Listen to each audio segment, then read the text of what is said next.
बिस्मिल्लाहिर्रहमानिर्रहीम। सब कुछ पहले तो मेरे वालों शहदाए करबला नूं लखां ते करोड़ां मेरी सलाम।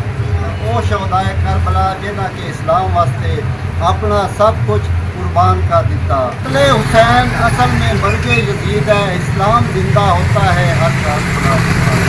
वो शहदाए करबला जिन्हां दा के यजीद ने पानी भी बंद कर दिता, लेकिन भुखे प्यासे किस वास्ते लड़ते रहे? अपनी उम्मत वास्ते। अज तो मैं जी बिराओ गल दसना चाहना है मुहर्रम उल हराम के हवाले नाल। मुहर्रम उल हराम के विचों एवें 4 के 5 दिन आते, लेकिन जी बुआना शहर की हालत है जिथों के जलूस गुजरने नो माता माड़िया गुजरना है, उस रोड की जी हालत है वो बहुत ढेर खराब है।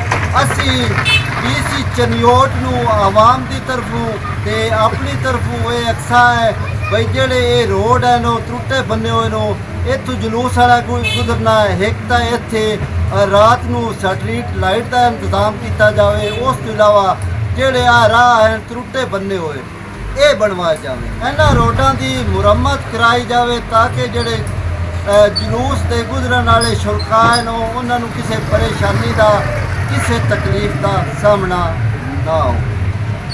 तो उम्मीद है तुसी बिरा मेरी वीडियो नूं शेयर भी कर सो, लाइक भी कर सो। तो जवाब है जोड़ा अपना कमेंट का सैशन होंदा है ना, वो तुसा लाजमी करना ताकि जी ये वीडियो अगा तो अगा जाए तो जोड़े आला इदारे हैं नो वो भी वेखें तो जोड़े डीसी चनियोट है नो वो इस बारे कोई अच्छी सोच सोचे नो, क्योंकि मुहर्रम विचों तो इवें 5-6 दिन रहे।